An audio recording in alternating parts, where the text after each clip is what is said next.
welcome to part 8 of the Home for Thanksgiving album. We're working on the front side of page 2, and I wanted to let you know that before I put the eyelets in, again I put my papers on both sides, and the papers that I used for this page were the Welcome Home, this is the first one, and then Cider Press is the second one, just to let you know which pages that I used for this album. The first thing that I want to do is set this aside for a second, I'm going to take some windows. I want to place these up at the top for a little design element, and as we did before, I'm going to take and cut out the inside, and how I did that, I've already done this so that I don't take up time in the video for you, but you're just going to take your craft knife and run around the indentations here, and it cuts pretty easily. So we'll do this one a little more for you. And you'll see on the back, sometimes you might not get the corner, so you just want to go back in and loosen it, or you can even flip it over, and then they'll pop out very easily. Now what I like to do is sand them a little bit so that they're not too rough, because I'm going to ink these up. So I'll just run any kind of sanding sponge you have, file. I have a file from Stampin' Up! That I use depending on the situation. If it's real rough, or if I want the rough look, then I'll leave it that way. I like to flip these over, these frames, and they're a little bit fragile. It's a nice heavy piece of chipboard, but still, I just wanted to caution you, just be a little bit gentle with them. When I like to smooth this off, because when you are going to glue it down, you don't want this ridge. So we'll do both of these. And then I'm just going to ink this up.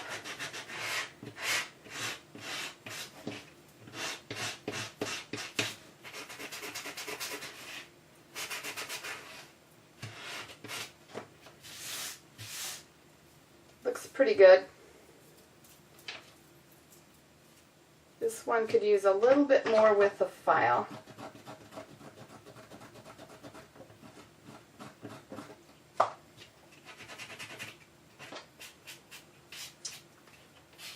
Okay, so what I'm going to do is take some of the Gathered Twigs Distress Ink,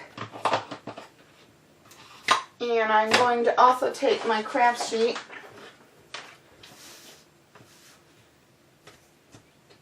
and I'm going to just ink the edges of these. I go over the top first, and then once I'm done with the look that I want, I'm going to come back and distress it a little bit more, give it a little bit more color. You'll see what I mean later on. I like the edges really dark for my taste, but you can even leave these neutral with nothing on them if you'd like.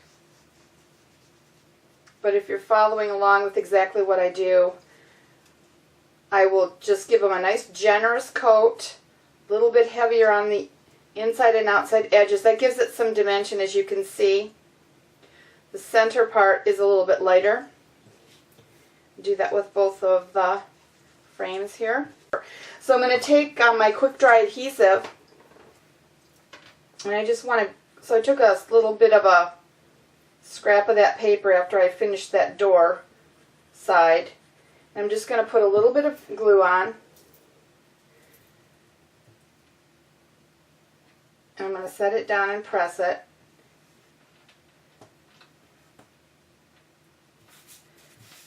Same with the other.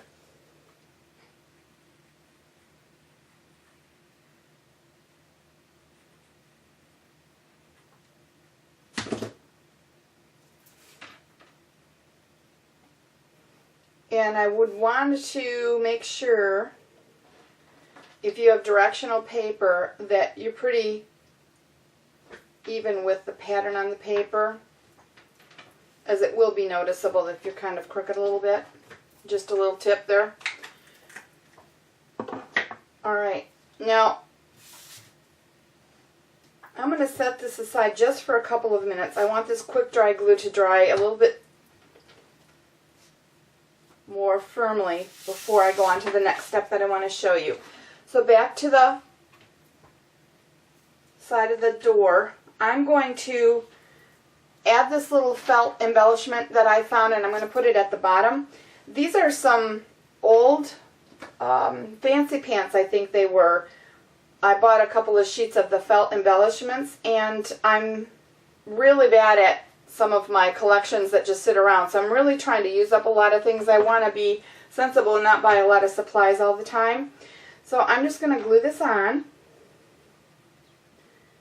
When you do the chipboard albums, sometimes I don't want them to be very dimensional because I want those pages to close flat. I don't like how the albums can kind of, I guess you want to call like an alligator mouth. They open up, and I don't like that look that much. I mean, a little bit's fine. So I try to keep my dimensions about this thick. I don't like to get them any bigger than that. So we're going to flip this over and just put it at the bottom. So you can put any kind of swirl. You could do the same thing if you have something like this. Just an accent at the bottom is what I'm really looking for. Kind of center it a little bit.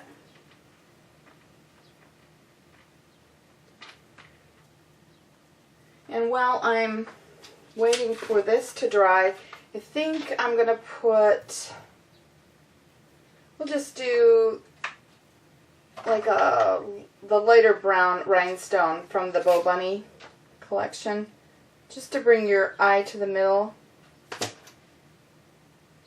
That look pretty there. It's pretty dry. I'm going to take Stampin' Up's Crystal Effects. You can also use the, there's some other companies, I think Ranger has some, and it's going to dry like a clear window pane. So what I like to do is take this and run it around the edge first. I want it to be adhere really well. So I'm just going to do a light bead around the edge of this on both of them.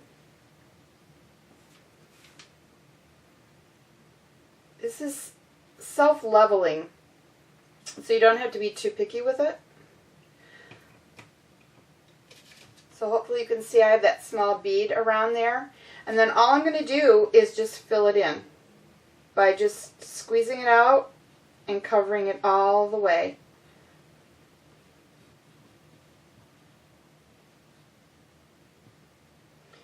If you think that it's low on a side, then just add a little bit more.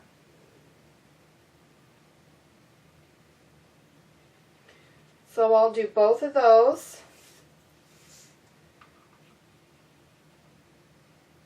And then this will need to dry for quite a while. So I'm going to be back once they're dry.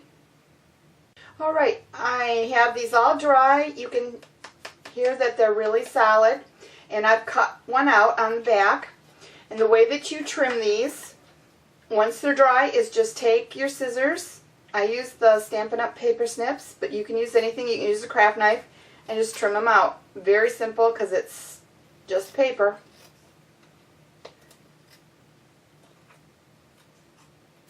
So trim around the edge. And then again, you can use your ink and you can just touch up the edges. That's where I get that extra dimensional. Sometimes I'll put an extra bit on the corner, makes it look a little more aged, a little more weathered. That's the look that I like, but you certainly can do whatever look you want. Just another tip to share. I don't know if you can see this, but on the corners I added a little bit of glitter, very low-key, didn't want it sparkly, it's more of a flat glitter. It's from Stampin' Up! And what I did originally, so I've got that one piece that's still moist, it hasn't dried thoroughly, and how I put that on, I wanted it to look like a little bit of steam or frost on the corners, so I just took a little bit of that and pinch of the glitter in my fingers and basically just sprinkled a little on in the corners.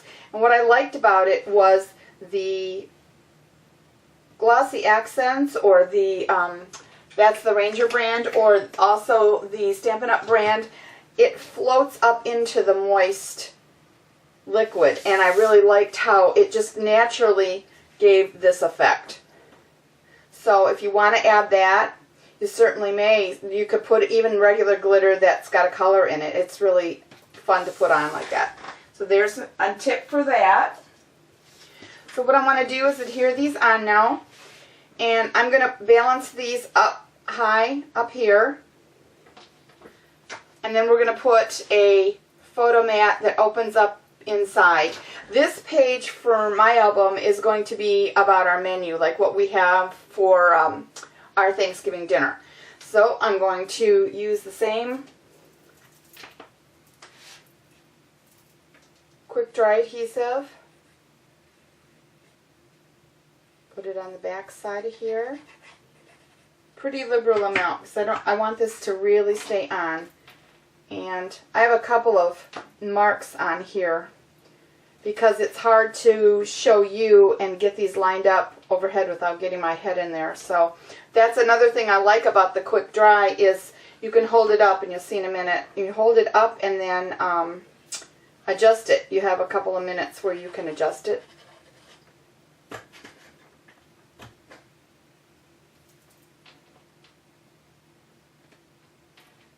Slide it around and make sure that it's nice and straight. So let me angle this to me and see if I need to move this up a little bit.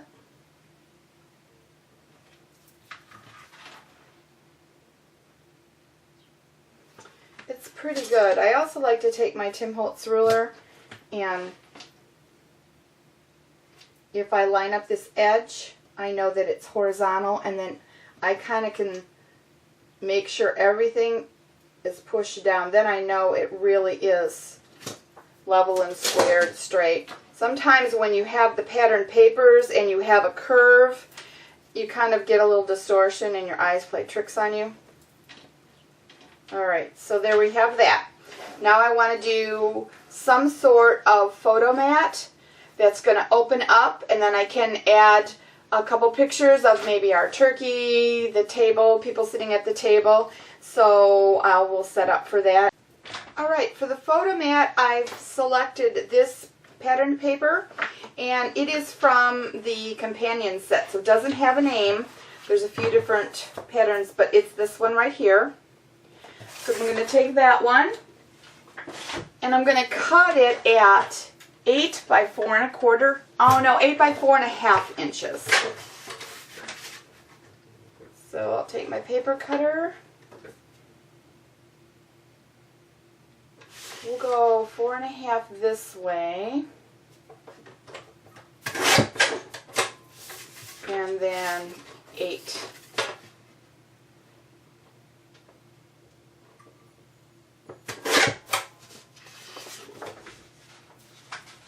Score at 3 3/4 inches,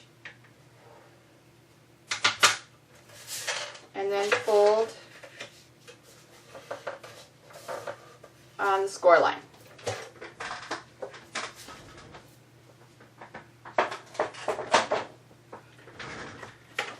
So this will be sitting here, and what I need to do is make a nice decorative edge. So I've decided I'm going to pull out the scalloped edge punch again that I've used before. And on the longer side, this is the side that I want to punch.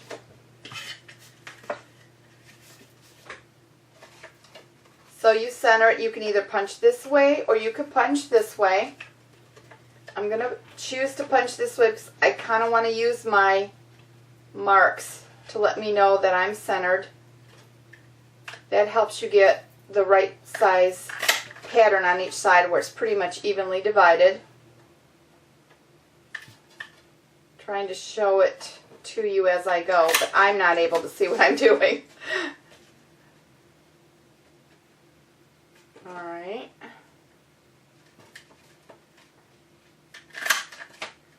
You can tell that then these patterns on the edge match. They're not like a small piece here and a bigger one there. And that's why I center it when I first do it.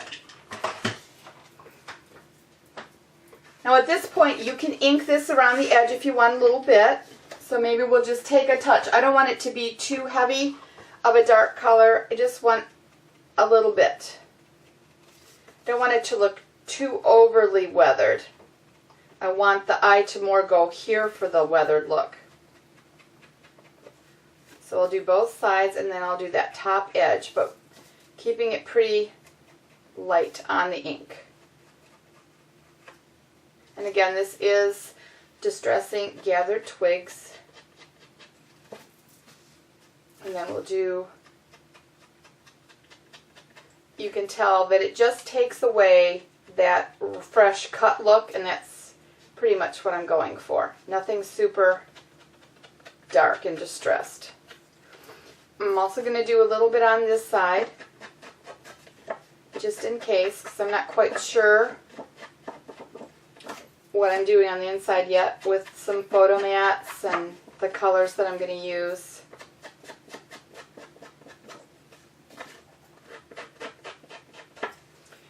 And I think I will bend this back and do a little here too.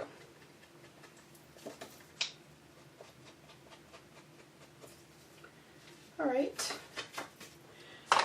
Now, my idea is to take a manila tag and also, besides having a couple of photo mats here, be able to slip a journaling tag behind.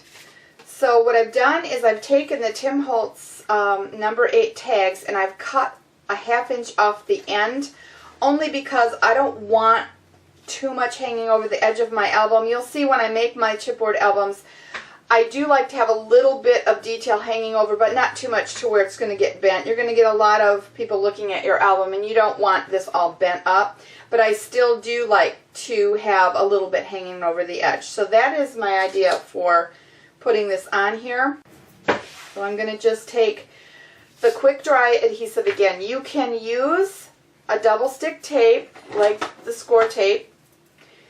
But why I don't is because sometimes this will dry permanently and it'll never be sticky, where score tape will always be sticky. And so if I put score tape around here, sometimes when you're moving the tag in and out, it could get stuck. You could pull it, but I prefer not to even have it get stuck. So I'm just going to run a piece of glue, a very small little bead, along the edge. Not really enough to do anything but hold that down. I don't want it to be oozing out too much, but I certainly want it to hold.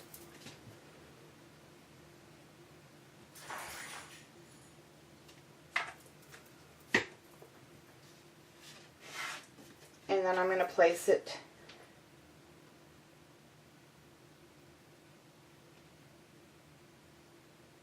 down, centering it on the page.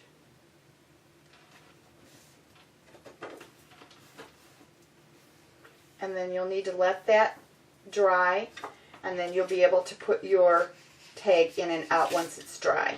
So I'm going to let that dry, and then we'll do the mats. Alright, I've decided to use the Rich Razzleberry Stampin' Up! Cardstock. It's the smooth, and then it's just some Whisper White for the mats. And so the Rich Razzleberry measures 4 1/4 by 3 1/2, and then the Whisper White measures 4 by 3 1/4. Let me double check that for you just in case. Yep, 3 1/4 by 4. I just want to have a very small edge showing. So what I want to do for the white mats is I'm going to use my corner chompers like we did earlier, and I'm going to use the photo corners. And I'm going to use it on the white. So you pull these apart. Make sure they're open completely. Put that in, and you'll get photo corners. So I'll do that on all 4 on the white.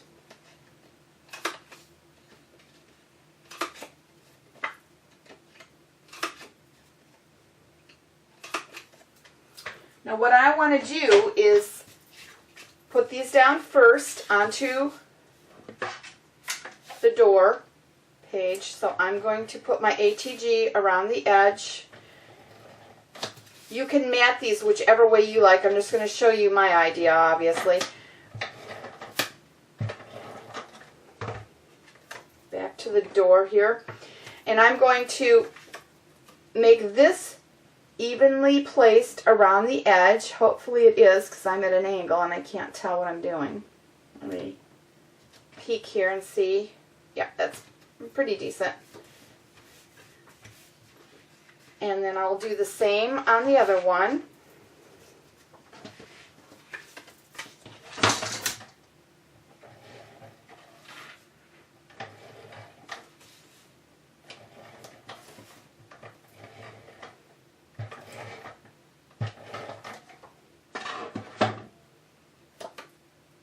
If you have ATG and you go over the edge a little bit like I did, I was a little crooked, all you have to do is just roll it back up and it'll lay really nicely for you.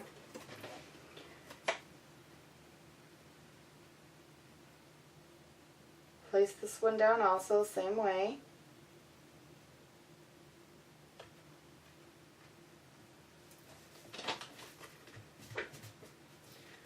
Alright, and now I want to take some dimensional adhesive, so I'm going to use the Stampin' Up! Dimensionals, and I'm going to put them on the four corners of the white photo mat.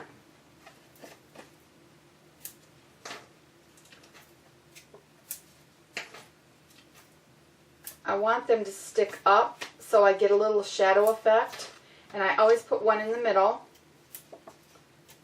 Take the backing off. And then I'm going to center this also around the edges of the rich razzleberry. And if you don't push down real hard, you still have a little bit of time to adjust if it's not even. So there's some mats, and you can tell there's a little dimension there, but it's not real high. It'll still fold nicely when you close it. So we'll do the same on the next one. Alright, I have both the photo mats now on, and what I want to do is put a button, some sort of closure here, so that once the photo mats are in and you've got your pictures, you can tie it. So I'm going to take these antique brads from Stampin' Up! And I've gone through a few of these, so, you know, just choose which one you like or whatever brads you have. I'm going to kind of go with I think the color that matches the brad here on the side, or the eyelets here on the side. And I want to snip the legs off so that I don't have anything poking through, because I'm not going to run them through the chipboard. So I just take, these are my jewelry pliers, any kind of cutting tool that you have will work really well.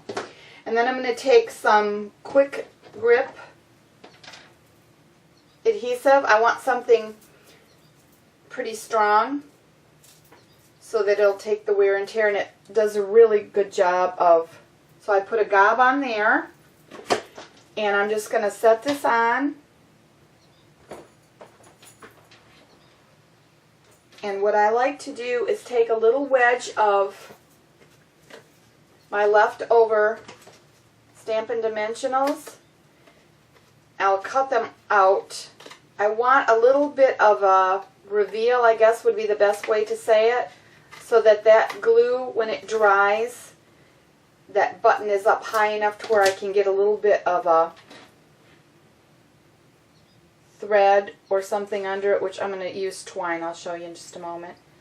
So I'm going to just use those as, no, I didn't pull the adhesive off, so there's nothing that's going to stick after once it's dry, and you can then adjust whichever way you want your button to go. So I'm going to leave it like that while it dries, and then I'm just going to take a little bit of linen thread from Stampin' Up! You can use baker's twine.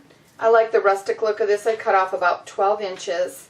And I'm going to take, again, my quick dry adhesive fold the twine or the linen thread in half and just put a gob of glue on there. Little dot is all you really need. And I'm going to feed that right in the center this way, but down under my photo mat. I'm going to make this a little bit lower for my own view here. I'm feeding it in between.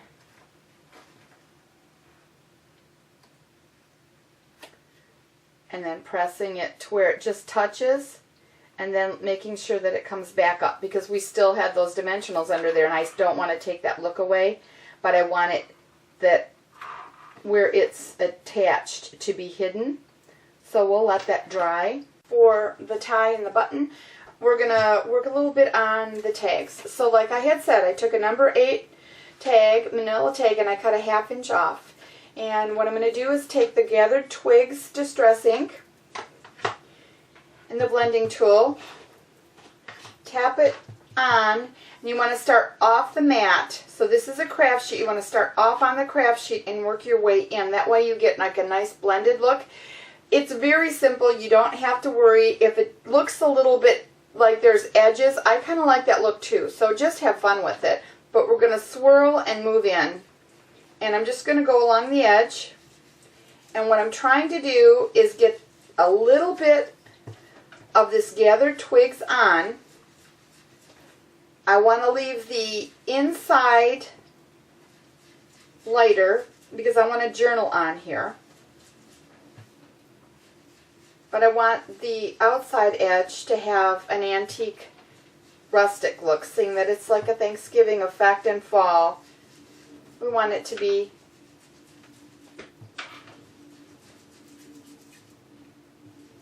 kind of woodsy, kind of natural looking. The more you push down, the darker the colors that you'll get.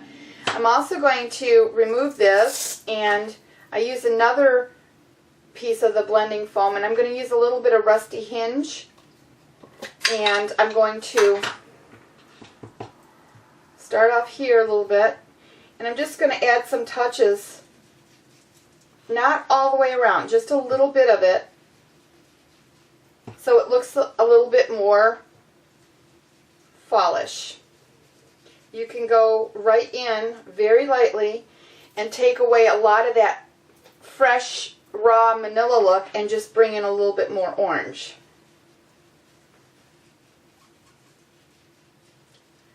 And then when you're done with that, I kind of also like to use and rough up the edges. You don't have to. So you can take a tool, and you can even take your scissors and just run them along the edge so it's a little bit ragged, little distressed look.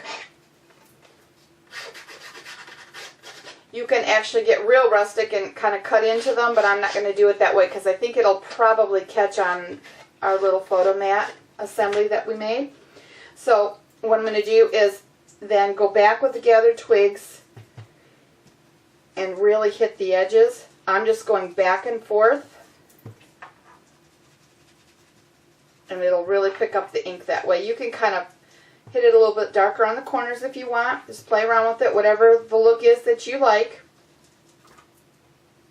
And that'll give us a really nice look that we can still journal. Do the same thing on the other side. You can also cover the back side with patterned paper if you want. Alright, I've kind of finished doing a larger tag and then the smaller one, and on this one I added a little bit of peel paint distress ink also, just for a change, and I'm going to slip that in separately. You can add more. I might add a little bit more green ink, so I want it to look a little bit greener.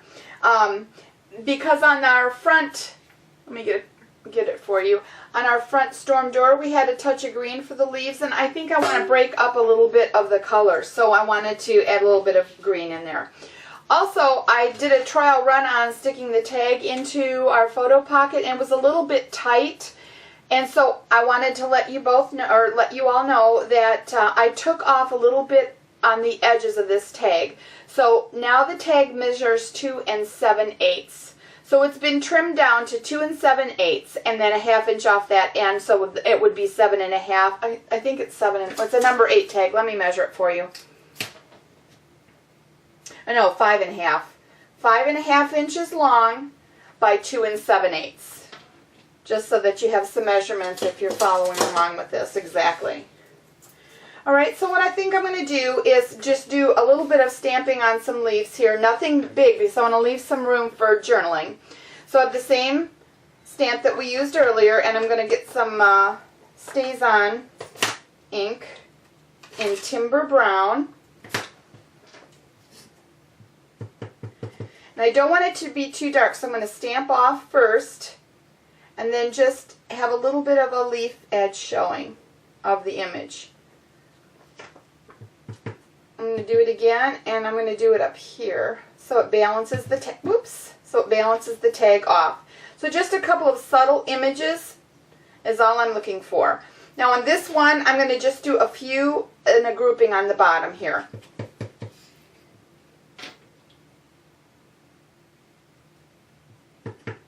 Stamp off again. Change the angle on it just a little.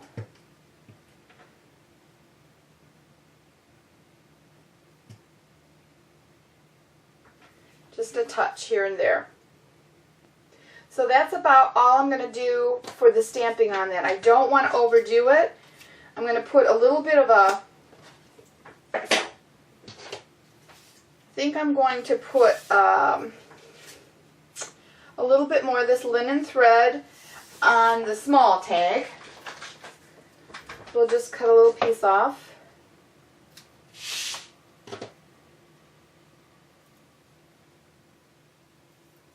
There's so many ways that you can tie these.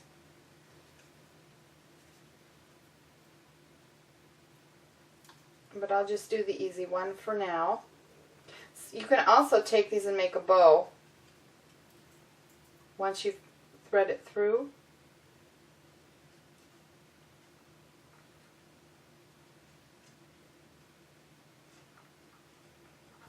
That looks cute. I'll leave it that way. Then we don't have so much hanging out.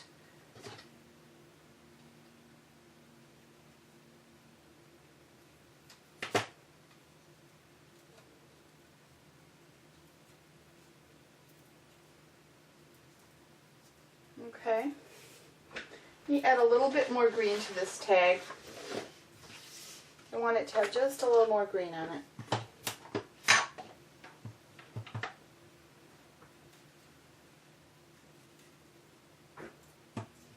I want to brighten it up.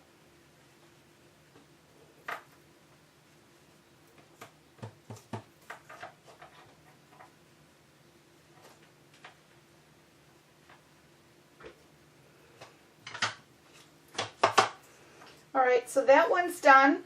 And this one, I think, to bring out some more green, I think I'm going to put, there were some really nice green pearls. So I'm going to center one of those in the opening here where the little reinforcer is. And seeing there are two,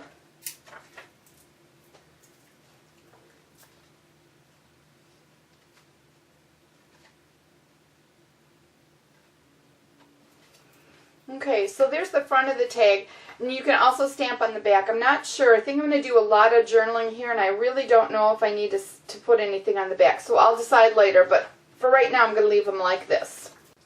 Alright, so we have the tags in, and our mats on the inside, and once I put my pictures in, sometimes I'll add a little bit of embellishment over it, but as of right now, of course, I have to put my pictures in first, so I'm going to leave them just the way they are. And this is drying nicely. So I'm going to add a few embellishments off the sticker sheet. And what I want to do is, seeing that this is going to be about our meal and what's on the menu, I want to put I think I'm going to use this one right here, sticker. And I want to put this down here and center it, because I'm going to put the word menu with these brown letters across the top here. So if I put this here, and then I also want to use this piece right, this sticker piece right here, the scalloped edge, because they line up perfectly. I was very shocked because this was not a planned thing where the actual scallops match my punch. Alright, so I trimmed that up and I'm just going to re-ink that like we had done before so that it blends really nice. So that problem solved. Looks cute. Re-ink it a little bit more on this side. Okay. Alright, so I've got this down. So all I want to do is put the word menu, and I'm going to use those stickers like I mentioned. And seeing that menu is a 4-letter word, we can't, usually if there's a 5-letter word, I'll put the middle letter right smack in the middle and it's easy to do. So what I do is take the 0 and you figure out exactly, it's a 0 center ruler, so you figure out exactly by looking on the side, and you want it to be the exact measurement. So you're at 0 here, which gives you your center because you're at 2 1/4 on each side here. If you were over here, that means you're not in center. So make sure that each side is measured. And then I'm going to move it down just a little bit. And I know where my center is. And now I'm going to take out my letters. So we need to find the M, E, N, and U. Alright. So I take my ruler and I stick my letters on my ruler. So I'm going to go and try to make them about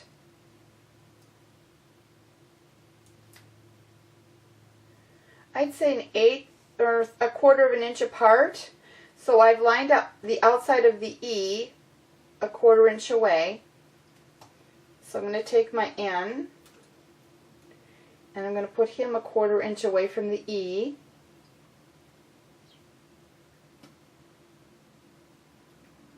And I'm basically lining them up on a line on the ruler horizontally so that I know they're reasonably straight. And this is just a real temporary hold. That way you can get a visual. Now you can tell that that M is, I'll show you what I'm talking about in a second. You can tell if I make them 1/4 inch apart, that M is going to hang off. That's how you don't end up stuck saying, oh shoot, my letters aren't working, because some letters are larger. So basically at this point, I have my letters centered, but they're not going to work out centered the way I have them, but I certainly can skew the ruler over. They're still centered, but they're centered more to themselves, and then I can visually center them on the paper. You can also decide, oh, I want them closer together. You can move them over, and you only want them 1/8 of an inch apart. So let's do that. 1/8 of an inch over on each side.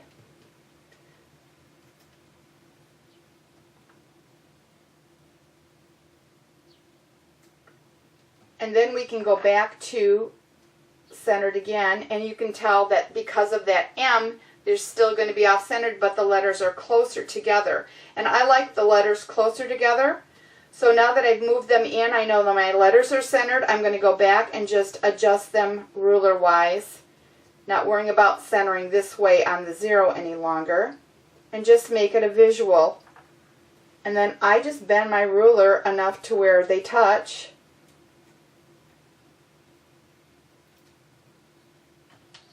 And then they will stick down. And I only do the tops first. Pull the ruler away, and then you can make any minor adjustments. If they've moved a little bit, like I think my E has moved just a teeny bit, you can adjust it. So we are done with this page for right now. This is, you can pull this up and tie it in a bow. still a little bit wet, so I don't want to tie it right now. Or you can take these together and you can just wrap them around like you would do any kind of closure. It can go that way. So I'd rather let this dry before I do anything with it. So we're pretty well done with this page, and we'll move on to the back side. And I'll let you know what I'm going to come up with for that. Thank you for stopping in. Bye.